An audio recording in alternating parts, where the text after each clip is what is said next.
So hey guys, welcome to another episode of Pan TheOrganizer.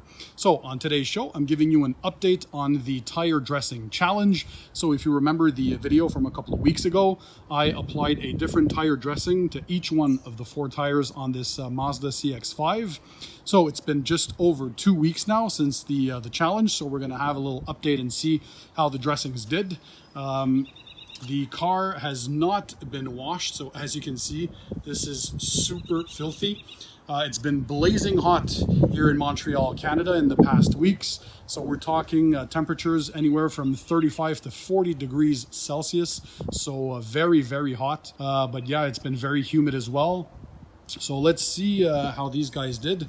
By the way, if you haven't seen the video yet on the tire dressing challenge, make sure you click the video up here.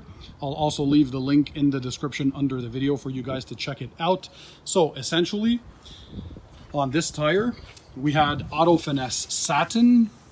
So as you can tell, there's almost nothing left.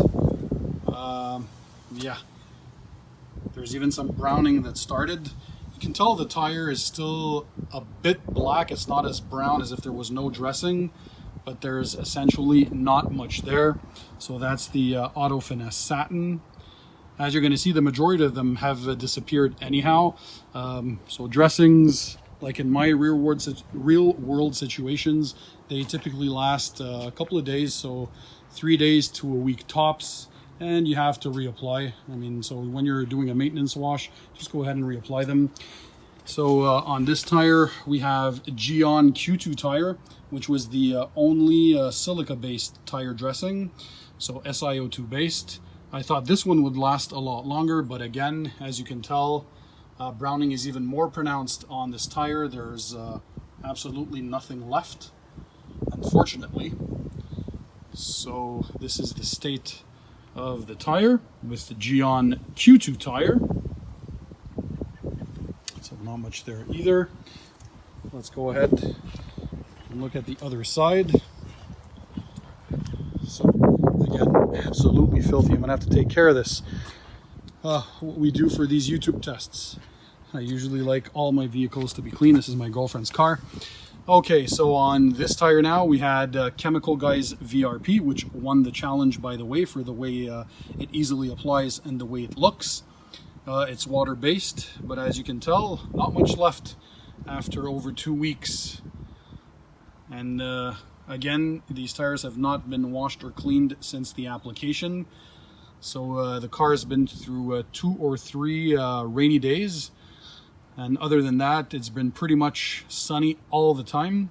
It's been sleeping outside, so exposed to the elements. And as you can tell, not much is left.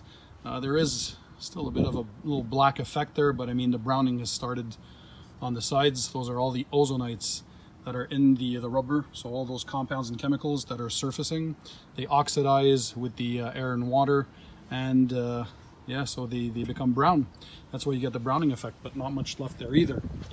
And last but not least, we have a petroleum-based dressing, the Meguiar's Endurance on this tire. And again, same thing as the silica-based Gion Q2 tire. There's absolutely nothing left. And actually it's like very, very brown, as you can tell. So not the best results for longevity either. So yeah, I'd say the worst performers for longevity were the Meguiar's Endurance and the Gion Q2 tire. If we do another round. And the 2 best ones were actually the water-based dressings. So Guys Vrp and Finesse Satin. So yeah, it's pretty obvious. There's not as much browning on these tires. So the Guys Vrp, not as much browning as the ones in the rear. And Finesse Satin.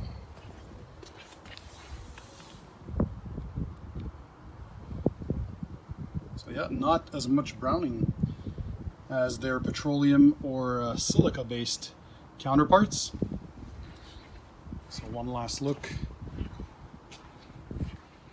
at the one with Gion. So the conclusion for me is that there are no miracles in the world of tire dressings. So you have to go with the one you like the most and just reapply it after a couple of days. So what I had noticed is that they're pretty much all good performers all the way up to 3 or 4 days, and then the effect starts fading. So you have to go ahead and reapply. Ideally, you want to wash your car, degrease the tires, and reapply. But if your car isn't that dirty, you can simply wash your vehicle and just reapply a layer of your favorite dressing on the tires. Yeah, here we can clearly see. You see how this front here is a lot darker than the rear that's super brown. So it's kind of obvious. Funny enough, the water-based dressings had a better durability, and usually we think it's the opposite, right? So that's why it's important to make these real-world tests, and I love doing that and show you guys the results because my viewers are very important to me. So again, yeah, I'd say I'd stick to my guns even for durability. The Chemical Guys VRP definitely won this one. If you want to see the next round, part 2, so I'll probably include CarPro Pearl. So if you keep it neat, so undiluted or 1-in-1 dilution for tires, that's a great dressing. We have the Obsessed Satin tire dressing. We have Ammo Mud tire dressing that I could use. And we have one from Angel Wax. We have a bunch of different ones. Like I have hundreds and hundreds of products, so I can do another test. So if you guys want to see that, let me know in the comment section down below. And yeah, so guys, thanks for being there. Thanks for watching. And as usual, don't forget, keep it tight, keep it clean, and I'll see you guys on the next one.